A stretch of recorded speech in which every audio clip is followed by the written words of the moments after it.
jamun urunci tha jamun anasi urunci jinau nak thai le jamun pampu na tato para raya na mi jamun nya dah nyong karayu jinau nyang sungke ngelam tengah malam pim tamon tahu pingan tapau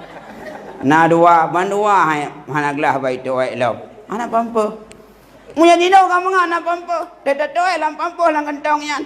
tugas mak ada bunga ya pupo dalam dating dekat nya jamu ko tu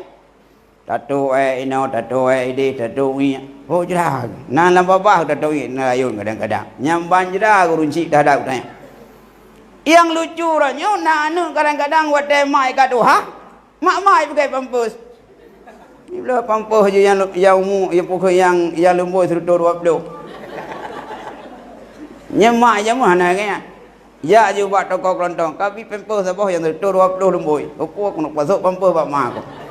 yang gaya berah nak puma be ngana tu gimana sih ronyo katanya ngana kebaikan ba anak ya je bab nikah agama munya dah kaya anak orangnya dia jauh sikula anak berhasil pembisnis anak ai balah ke tanya balah masa ubud pega rumah tadi tanya anak beraya yum kadang-kadang 800 juta rumah teh kat doha tanya ayah hoi peliko gede ike sao ji ngam rumah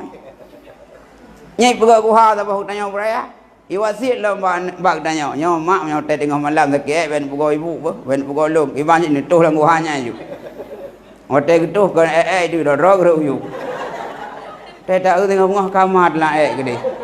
nyambai gede mai holikot rumah udah yang pegat lampu udah yang pegat tapi yang wadah tu ha katanya ipe holikot gede langgu ha ipe ini lah saya keroi ini paju mata bak duren roti kaleng tengah bokong atau tak ada paju menjampu boleh miseng ngam bokong atau rumah haji hiblau baca 800 ribu ke tanya baca 2 hiblau menjai monjai hiblau 1 kilo hiblau 6 kilo hiblau baca ke mak kaya 2 kilo ke mak 1 kilo yang badan dah kade kibansi orangnya khadim kepada runci kiban cara yang kerja tanya orangnya kebaikan ke tanya bak ke anak yang ke nikah agama boleh mu yang dah kaya anak anu dai bala yang kubah harta boleh ngak kaya anak gede balah hai balah dah tak belum tahu kan nak rumah yang nak agamnya tanya pai bedo mi liko duduk saja pandirap mak kata biar ke sah ibu duduk kita yang ngabu liko ide saja pukun saja tha ide bina bo panah ide bortu ide kacang tojin ide liko ide ikun de katro mak katro dan katro nilai kamu gila apa pana liko itu mudah dah nyo yang du liko sampai tau ibu rumah kita yang ngalako tu do takli liko ka pada nya hore dulu ibu du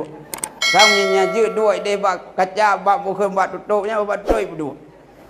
so yang nikmati istri dan suami pada haknya berkorban untuk anak kebaikan dia ngaibalah wa tarayu tapi takkan terbalas.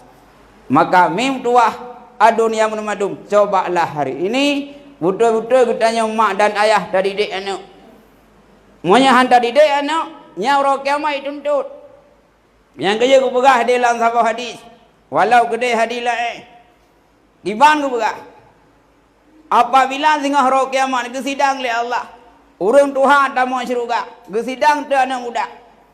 ke sidang tu anak muda nak pekah nak sembahyang, pekah nak puasa. Ijau le anak muda dan anak dara. Hantam pernah gi puasa le ayah.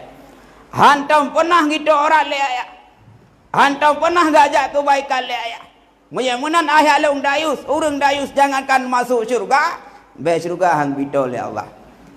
Maka minta biarkan anak lam maksiat, anak kadang-kadang buka aurat, anak main judi, anak pim narkoba. Tapi nyo tak depu hana tak dega nyo dayus urang dayus jangankan masuk juga bes juga hang bito oleh Allah mungkin nyo ke kata sosial singkat balun tuan mudah-mudahan je manfaat tuan pribadi munasib hadirin sekalian nya na susu ka pedrok ya lungsu nyo doa berai balun tuan yan ka nya ban kakek no kumandang iban cara ku yang tuan deng di hadapan ro nah Wujud kemanfaat, wujud ibadat, lontuan ya Allah selamat bak bilanan. Enak kumantau lewat ring alafai. Assalamualaikum warahmatullahi wabarakatuh.